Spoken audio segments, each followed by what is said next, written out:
অচল অ্যাকাউন্ট থেকে শুটার ফয়সালের নামে ২১৯ কোটির চেক। রহস্য কি? তদন্ত ভিন্ন খাতে নেয়ার চেষ্টা। হাদি হত্যার মাস্টারমাইন্ডের নাম প্রকাশ। ডিএমপি কমিশনার এবার ফাঁস করল চাঞ্চল্যকর তথ্য। ফেঁসে গেল মির্জা আব্বাস। এতক্ষণ শুনছিলেন সংবাদ শিরোনাম, এখন থাকছে বিস্তারিত। ওসমান হাদিকে গুলির পরদিন র্যাবের হাতে আসা শুটার ফয়সালের বোনের আগারগাঁওয়ের বাসার পাশের বিল্ডিংয়ের ফুটেজ এটি, যেখানে দেখা যায় ফয়সাল তার মাকে নিয়ে বাসার নিচে পরিত্যক্ত স্থানে কিছু একটা খুঁজছে। পরে র্যাবের অভিযানে জানা যায় পরিত্যক্ত সেই স্থান থেকে বেশ কয়েকটি গুলি পাওয়া যায়। এই একই ধরনের গুলি দিয়ে হত্যা করা হয় হাদিকে। ওই ফ্ল্যাট থেকে আরও মেলে কোটি কোটি টাকার চেক। ইনকালাব মঞ্চের মুখপাত্র শরীফ ওসমান হাদিকে গুলি করা শুটার ফয়সালের বোনের এই বাসা থেকেই কোটি কোটি টাকার সেই চেকগুলো উদ্ধার করে আইন শৃঙ্খলা বাহিনী। ফয়সালকে কেন, কারা, কোন ব্যক্তি, প্রতিষ্ঠান এই চেকগুলো দিয়েছিল সেগুলোই এবার প্রকাশ্যে আসছে। Premier, Al-Arafah, Prime, National, Dhaka ব্যাংকসহ ১১টি ব্যাংকের ৩৮টি চেকের মধ্যে উত্তোলনযোগ্য চেক ৩২টি, টাকার অঙ্কে যা ২১৮ কোটি ৭৯ লাখ টাকা, যার মধ্যে সর্বনিম্ন ৭ লাখ এবং সর্বোচ্চ ৯০ কোটির। চেকগুলোর তথ্য খুঁজতে ব্যাংকগুলোতে যায় গোপন সূত্র। সবচেয়ে বেশি ৩৫ কোটির ১০টি চেক প্রিমিয়ার ব্যাংক গুলশান শাখার। চেকের খবর শুনে আটকে ওঠেন ব্যবস্থাপক, জানান কোনো তথ্য নেই তার কাছে।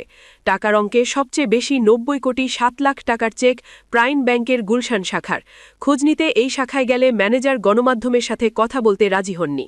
অগ্রণী ব্যাংকের ওয়াসা শাখাতেও ফয়সালের কথা শুনে কেউ কথা বলতে রাজি নন। এরপরে আছে ন্যাশনাল ব্যাংকের ৫০ কোটির চেক।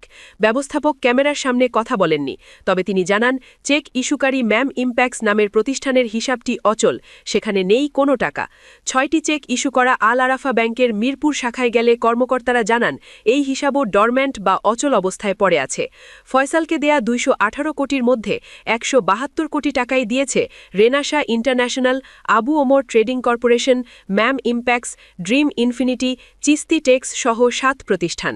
এসব প্রতিষ্ঠান খুঁজে বের করার চেষ্টা করে যমুনা টেলিভিশনের অনুসন্ধান টিম। শুটারকে ৯০ কোটি টাকা দেয়া ড্রিমস ইনফিনিটির ঠিকানায় দেয়া বাড়িধারার ডিওএইচএসএ, সেখানে গিয়ে দেখা যায় এই নামের প্রতিষ্ঠান কখনো এখানে ছিলই না। বনানীর ম্যাম ইম্প্যাক্টস ফয়সালকে ৫০ কোটি টাকা দিয়েছে, সেখানে গিয়েও হদিজ মেলেনি প্রতিষ্ঠানটির। ফয়সালের চেক ইস্যু করা আরেক প্রতিষ্ঠান এমআর ইন্টারন্যাশনালের বনানীর ঠিকানাতেও কিছু নেই। ইন্দিরা রোডের চিস্তি টেক্সে গিয়ে জানা যায় আরও ৪ বছর আগে এখান থেকে ব্যবসা গুটিয়ে নিয়েছে তারা। এসব প্রতিষ্ঠানের ফোন নম্বরে ফোন করেও সাড়া মেলেনি। ৭ প্রতিষ্ঠান ছাড়াও ৬ ব্যক্তি ফয়সালকে দিয়েছে ৪৬ কোটি টাকা। ফয়সালের চেকের বিষয়ে মানি লন্ডারিং অনুসন্ধানে নেমে সিআইডি প্রধান জানিয়েছেন চেক ইস্যু করা সবার পরিচয় উন্মোচন করা হবে। এত বড় অঙ্কের লেনদেনের পেছনে হাদি ছাড়া অন্য কোনো মিশন আছে কিনা, এমন প্রশ্নের উত্তর খুঁজছে আইন শৃঙ্খলা বাহিনী। বাংলাদেশের কোনো পুলিশ কমিশনারকে কি এর আগে কখনো রাজপথে দাঁড়িয়ে আন্দোলনকারীদের সামনে এমন কথা বলতে শুনেছেন? কথাটি হল, হত্যাকাণ্ডের মূলে যারা রয়েছেন তাদের প্রত্যেকের নাম ঠিকানা আমি উন্মোচন করে দিব। শাহবাগে ইনকিলাব মঞ্চের উত্তাল জনসমুদ্রের সামনে দাঁড়িয়ে ডিএমপি কমিশনার শেখ মোহাম্মদ সাজ্জাদ আলী যেই ঘোষণাটি দিয়েছেন তা সাধারণ কোনো আশ্বাস নয়, এটি খুনিদের জন্য একটা মৃত্যু পরোয়ানা। তিনি স্পষ্ট করে বলেছেন শুধু শুটার ফয়সাল বা দালাল বা পি নয়, তিনি হাত দেবেন সেই জায়গায় যেখানে কেউ এখনো হাত দেওয়ার সাহস করেনি। তিনি হাত দেবেন হত্যার শেকড়ে। সবাই জানতে চাইছিল হুকুমের আসামি আসলে কে, টাকার যোগানদাতা আসলে কে। কমিশনার কথা দিয়েছিলেন আর মাত্র ১০ দিন, আগামী ৭ জানুয়ারির মধ্যে তিনি সবার নাম পাবলিকলি প্রকাশ করে দিবেন। আজকের এই বিশেষ বিশ্লেষণে আমরা ডিএমপি কমিশনারের এই বোল্ড স্টেটমেন্ট বা সাহসী ঘোষণার ব্যবচ্ছেদ করব। এটাও জানার চেষ্টা করব কার কার নাম আসতে পারে এই তালিকায়, এবং নাম প্রকাশ হলে দেশের রাজনীতিতে আসলে কী ধরনের ঝড় উঠতে পারে। আসুন একটু পেছনের প্রেক্ষাপটটা দেখে নেওয়া যাক। শাহবাগে ইনকিলাব মঞ্চ যখন হাদি চত্বর ঘোষণা দিয়ে রাস্তা অবরোধ করল, তখন প্রশাসনের বিশাল চাপ সৃষ্টি হয়েছিল। সাধারণত পুলিশ টিয়ার গ্যাস মানে বা লাঠি চার্জ করতে আসে, কিন্তু ডিএমপি কমিশনার সাজ্জাদ আলী তা করেননি।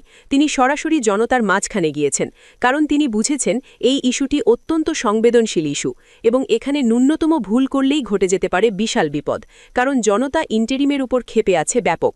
তিনি সেখানে দাঁড়িয়ে যেই শব্দটি ব্যবহার করেছেন তা খুবই সিগনিফিক্যান্ট। তিনি বলেছেন হত্যাকাণ্ডের পেছনে মূলে যারা রয়েছেন, অর্থাৎ তিনি মূল বা রুট ধরে এবার টান দিয়েছেন, যাকে আমরা বলি মাস্টারমাইন্ড। তিনি বলেননি আমরা তদন্ত করছি, এবার তিনি বলেছেন নাম ঠিকানা উন্মোচন করে দিব। এর মানে হলো পুলিশের কাছে অলরেডি সেই তালিকা রয়েছে। তারা জানে কারা এই ষড়যন্ত্রের নায়ক, তারা শুধু চার্জশিট দিয়ে অফিসিয়ালি এই নামগুলো জাতির সামনে আনতে চায়। বিশ্লেষকরা বলছেন এই ঘোষণার মাধ্যমে কমিশনার বুঝিয়ে দিলেন যে হাদি হত্যার তদন্তে কোনো রাজনৈতিক আপোষ বা ধামাচাপা দেওয়ার সুযোগ নেই। নাম জারি হোক না কেন তা প্রকাশ হবেই। এখন প্রশ্ন হল, কমিশনার কাদের নাম উন্মোচন করতে যাচ্ছেন? তদন্তে এখন পর্যন্ত 10 জন গ্রেপ্তার হয়েছে, যারা মূলত মাঠ পর্যায়ের কর্মী বা কিলার। কিন্তু কমিশনার যখন মূলে যাওয়ার কথা বলবেন, তখন আমাদের নজর যায় সেই 218 কোটি টাকার চেকের দিকে। হ্যাঁ, ঠিকই শুনেছেন, হাদি হত্যা মামলার তদন্তে পুলিশ 218 কোটি টাকার সই করা চেক উদ্ধার করেছে। চিন্তা করুন, যেই চেকের মালিক 218 কোটি টাকা সাইন করতে পারে, সে কোনো ছিচকে সন্ত্রাসী হতে পারে না। সে অবশ্যই দেশের শীর্ষস্থানীয় কোনো ব্যবসায়ী, মাফিয়া ডন অথবা ক্ষমতাচ্যুত সরকারের কোনো প্রভাবশালী মন্ত্রী বা নেতা। কমিশনারের ঘোষণা অনুযায়ী এই চেকের মালিকের নামও চার্জশিটে থাকবে। অর্থাৎ আগামী 7 জানুয়ারি আমরা হয়তো এমন কিছু নাম শুনব যা আমরা কল্পনাও করতে পারিনি। হতে পারে কোনো শিল্পপতি, হতে পারে কোনো মিডিয়া টাইকুন, অথবা বিদেশে পালাতক কোনো গডফাদার। এই নামগুলো প্রকাশ হলেই শুধু হাদি হত্যার বিচার হবে না, বরং জুলাই বিপ্লবের বিরুদ্ধে যারা ষড়যন্ত্র করেছে তাদের মুখোশও খুলে যাবে। কেন ইনকিলাব মঞ্চ এবং সাধারণ জনতা শুধু নামটিই জানতে চাইছে? কারণ বাংলাদেশে আমরা দেখেছি সাগর রুনি হত্যা থেকে শুরু করে তনু হত্যা তদন্ত চলেছে বছরের পর বছর ধরে, কিন্তু মাস্টার মাইন্ডের নাম কখনো প্রকাশ্যে আসে না। শুধু চুনোপুটিদের ধরেই বিচার শেষ। কিন্তু এবার ডিএমপি কমিশনার সেই ঐতিহ্য ভাঙতে চাইছেন। তিনি বলেছেন, এটি একটি রহস্যজনক হত্যাকাণ্ড। যখন পুলিশ প্রধান নিজেই বলেন ঘটনাটি রহস্যজনক, তখন বুঝতে হবে এর ডালপালা অনেক গভীরে।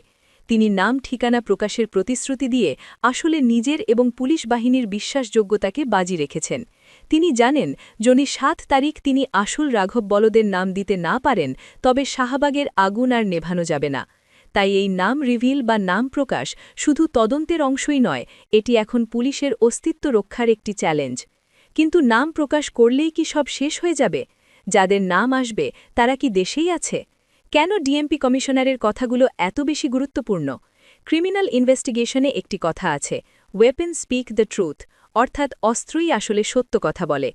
পিস্তল দুটি সিআইডি ল্যাবে পাঠানো হয়েছে।